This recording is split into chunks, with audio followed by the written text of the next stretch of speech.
Ok? Ok.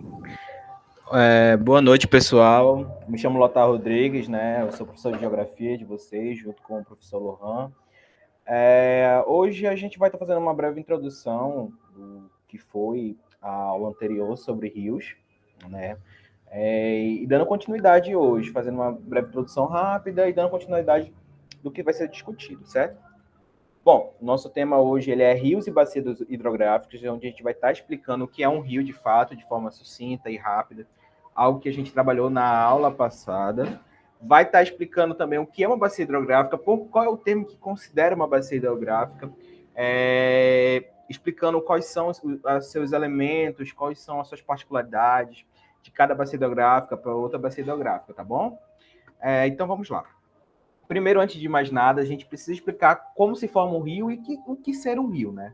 A gente sempre ouve, sempre escuta que o rio é aquela onde a gente toma banho e tudo mais, só que o rio, de certa forma, ele não só é isso, né? O seu conceito, na sua síntese, no seu objetivo principal, ele é todo o percurso de água superficial. Então, um igarapé seria um rio, um córrego seria um rio, um riacho seria um rio, um córregozinho de água besta que a gente vê às vezes é um rio. Tudo isso é um rio. Então, para a gente primeiramente entender o que é um rio, a gente precisa tirar essa ideia da cabeça que o rio é aquele grande e tudo mais, uma grande tamanho e volume de água, que não, meramente não é só isso um rio, certo? Aí, outro ponto. Como se formam esses rios? Como eles surgem? Quais são as principais formas de surgir esse rio? O primeiro e principal, onde a gente tem hoje aqui no Brasil, a maioria dos nossos rios são formados por essa característica, são os rios pluviais. Como assim? São os rios que são formados por chuvas.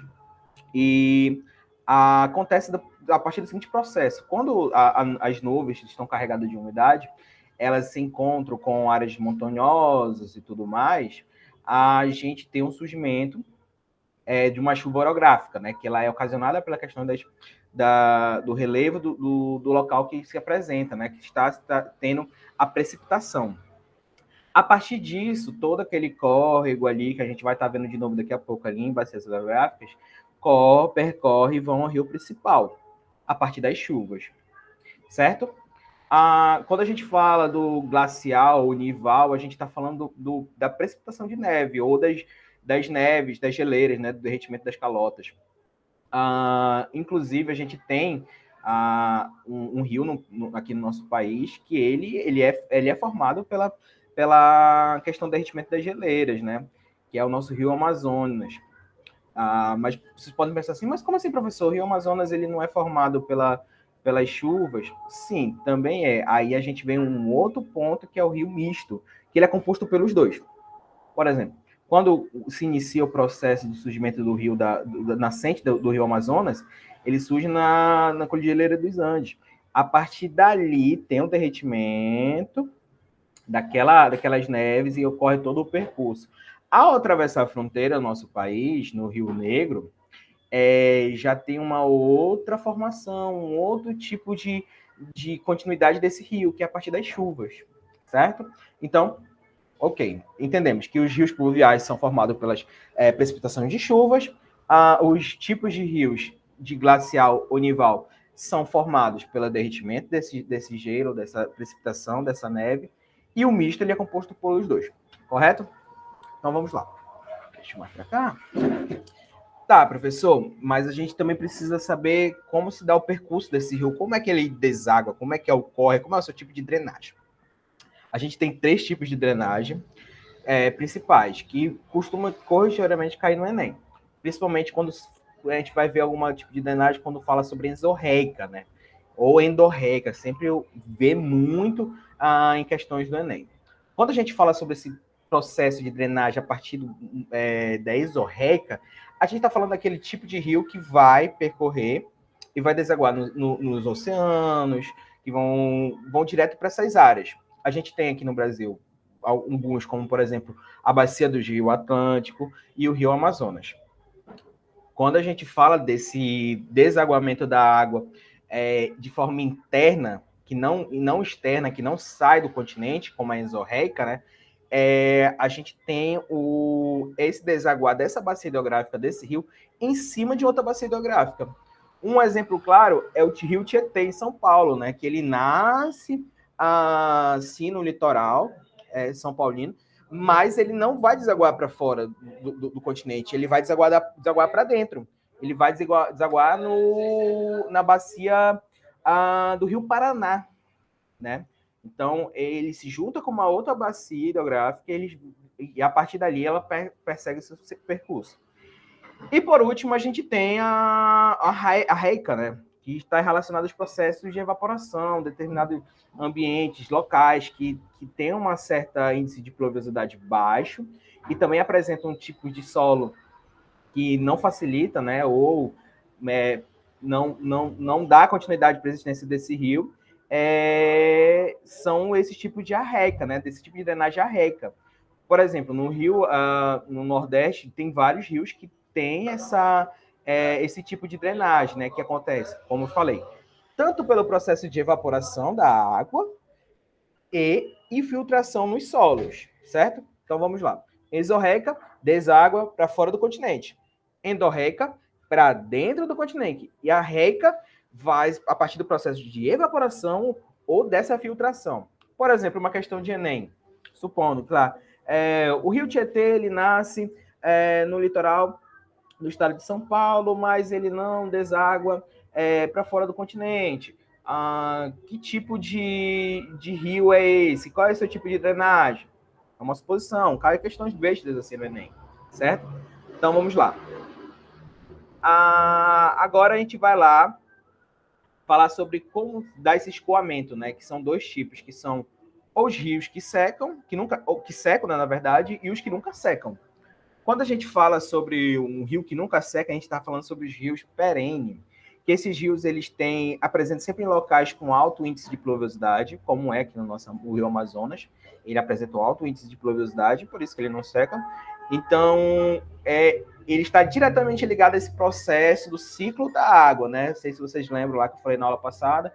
O ciclo da água é qual? O processo de evaporação da água, que vai para as nuvens, a partir dali ao processo de concentração e, a partir disso, o processo de precipitação, certo? Agora vamos falar sobre os rios intermitentes, que são os rios que secam em determinados períodos do ano.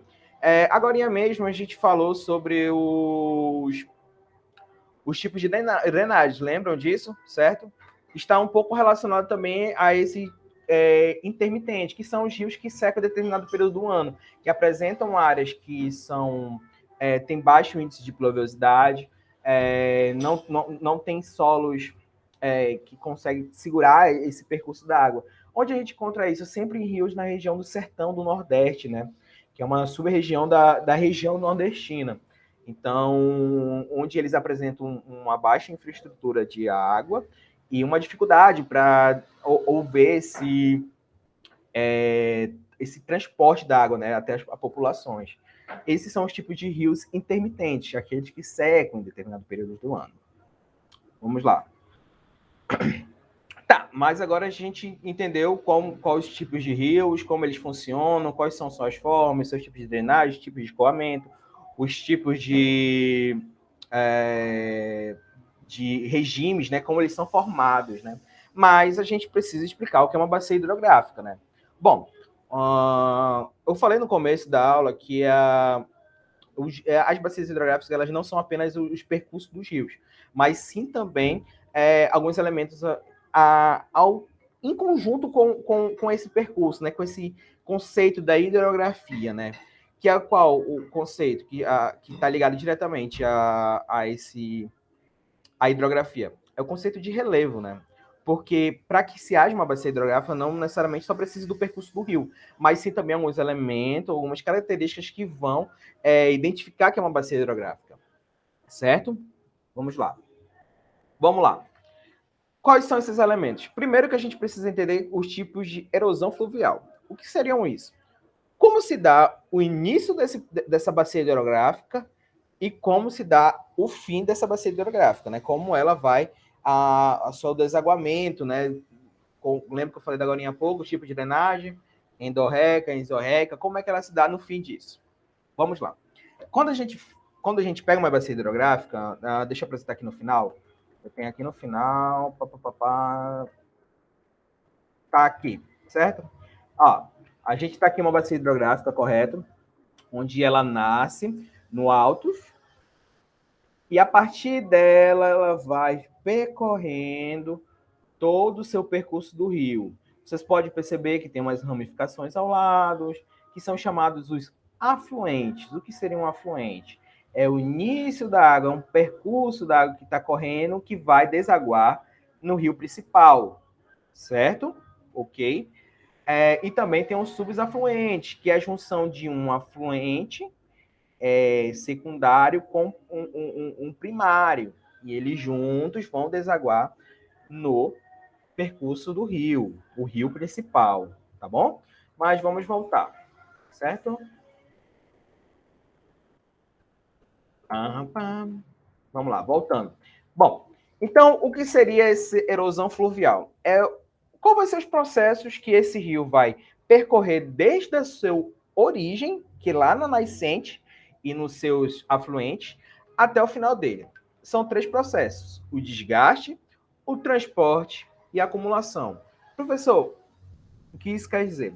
Bom, quando a gente fala do desgaste, a gente está falando sobre os processos de sedimentação que o rio vai percorrer e vai trazer com ele. Quando a gente fala de transporte, é esses sedimentos que estão sendo transportados.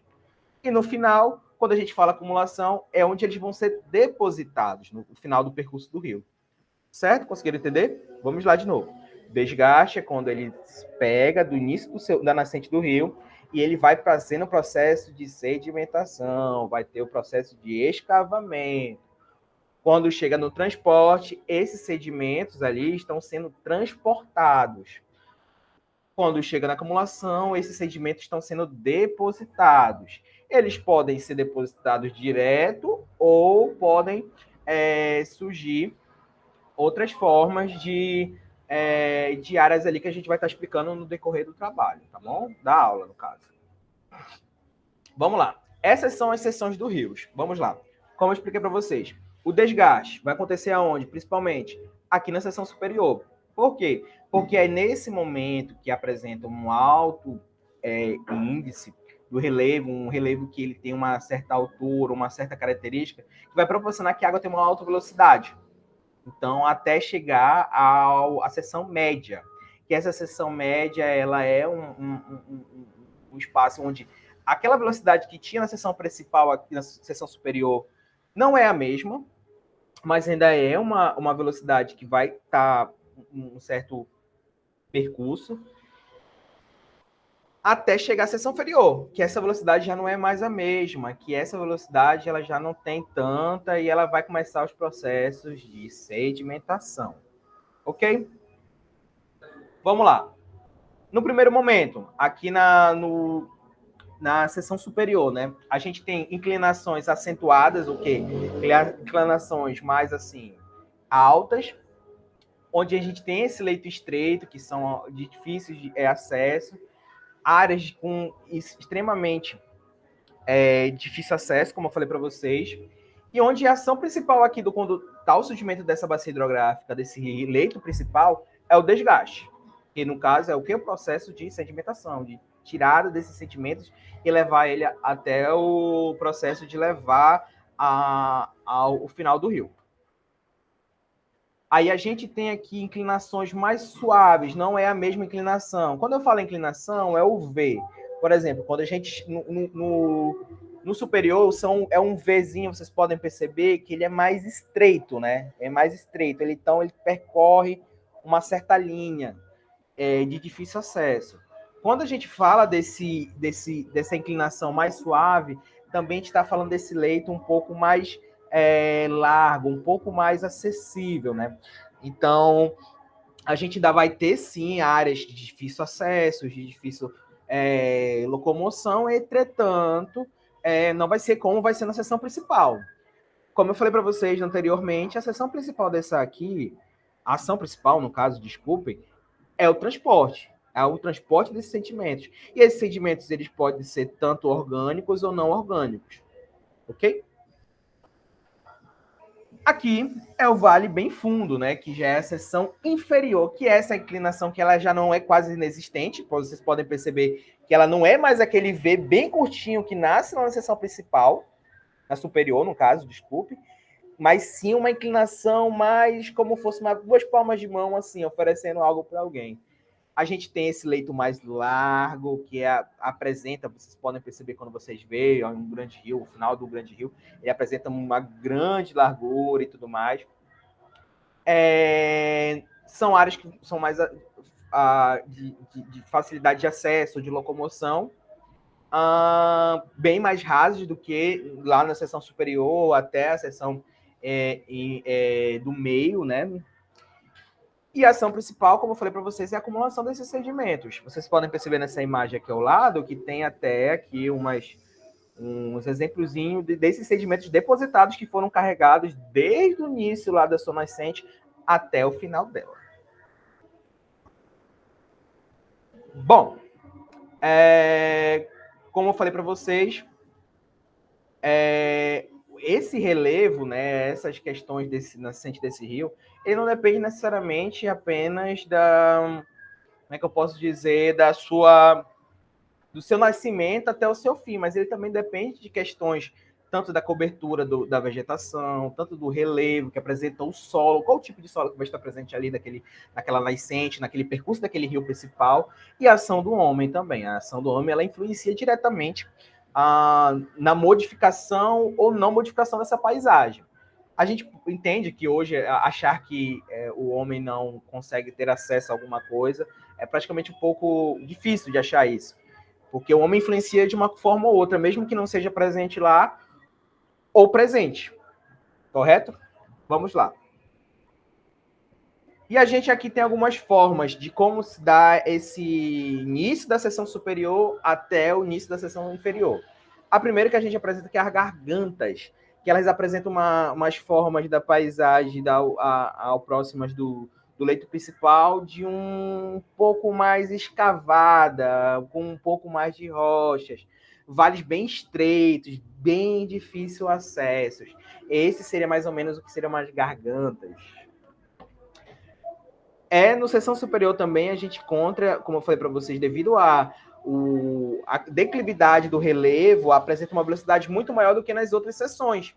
Então, acontece esse processo sem desgastar, mas quando está, como é que eu posso dizer, esse constantes desgastando, o desnível acaba diminuindo, entendeu? Acaba facilitando que tenha uma alta velocidade esse percurso do rio, ok? Vamos lá. Os meandros, o que seriam os meandros? Lembra que vocês podem ver aqui, ó, bem comum a gente ver do nosso rio Amazonas, que ele vai, conforme há esse processo da nascente descendo, ele vai se adaptando ao meio, aos locais que eles apresentam. Porque o que acontece? Eu falei agora há pouco, realmente, que os processos de sedimentação, eles ocorrem principalmente no final dessa seção. Entretanto, quando você pega esse rio e ele está descendo e trazendo sedimentos, ele também vai fazendo o processo de quê? Depositando, escavando, depositando, escavando. Que é esses os motivos de ter esses meandros. Supondo, você pode ver aqui a partir dessa imagem, aqui no início dele, ele começou, escavou, chegou na primeira curva aqui, depositou, bateu, escavou de novo, chegou na segunda curva, depositou, escavou de novo, depositou e assim sucessivamente. Esse é o processo dos meandros, que é esse processo de escavar e de depositar. Vai depositar todos os sedimentos que conseguiram lá no início da nascente? Não. Ele vai continuar ainda transportando sedimentos, mas também vai continuar escavando. Certo? Vamos lá. Aqui a gente vai falar sobre os tipos de foz, que já vai ser na seção inferior, que a gente tem 2 tipos de foz, mas a gente pode considerar uma terceira também, devido às características do nosso rio Amazonas, por exemplo, nossa bacia hidrográfica, que seria o estuário, que é um tipo de foz que ele vai direto, só deposita, não forma nenhum tipo de canal, ou, no caso, não forma nenhum tipo de de paisagem ali diferente, ele só vai desaguar todos os sedimentos, não o processo de acumulação desses sedimentos. Ele só joga direto, certo? E o delta? A delta é como? É esses sedimentos que eles estão vindo a partir de todo esse processo de escavamento que acontece lá na nascente, até chegar ao final do percurso da bacia hidrográfica, ele vai acumular e jogar. Vai acumular e jogar todos os sedimentos que foram trazidos desde o início da sua nascente até ao final dela. Vou mostrar 2 exemplos agora para vocês. Olha aqui, ó. Vamos lá. Aqui é a estrutura de um rio, certo? Onde está aqui, vocês podem perceber que é o percurso do rio aqui. Aí aconteceu o quê? Aconteceu o processo de sedimentação, eles acumularam, mas continuaram o percurso do rio, certo? E aqui do lado nós temos o estuário, que é só aquele rio que vai e joga direto, não acontece processo de sedimentação, de acumulação de todos esses sedimentos, tanto os orgânicos e não orgânicos, que acontece desde o início da sua nascente, tá bom? Vamos lá. Como eu falei para vocês ainda agora, que a gente tem aqui, ó, nossa bacia hidrográfica, certo? Onde a gente apresenta aqui, ó, de certa forma, o que é nascente, o que é afluente, o que são as barragens. Lembra que eu falei para vocês agora há pouco, no médio, na seção média, sobre a questão dos meandros? Então, ali já inicia esse processo desses meandros até chegar aqui, tá bom? Aqui a gente tem um meandro já muito mais explícito do que lá nas barragens, tá bom? E sempre naquele período, curso, médio, curso superior, intermediário, inferior. Curso superior, intermediário, inferior. Nenhuma bacia hidrográfica não tem esses 3 percursos. Tem que ter esses 3 percursos, tá bom? Aqui a gente tem uma outra bacia hidrográfica, onde eu vou mostrar para vocês aqui novamente. Já algumas formas do relevo. Lembra que a gente comentou agora há pouco sobre a garganta, a cascata, que no caso seria o rio rápido também, os vales, que são os veios, os rios principais e os meandros. Vocês podem perceber que aqui, ó, a foz, ela é diferente dessa foz aqui, ó. Aqui a gente tem uma foz em delta, onde há essa acumulação dos sedimentos que foram depositados e não foram todos jogados ao final da bacia. E aqui a gente já tem uma foz em estuário, que é aquela foz que joga direto os sedimentos, não faz aquele processo de acumulação.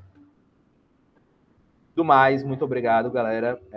Qualquer dúvida, pode entrar em contato comigo, que a gente vai tentar estar sanando essas dúvidas, tentando, de uma forma ou outra, estar ajudando vocês, tá bom, meus amigos?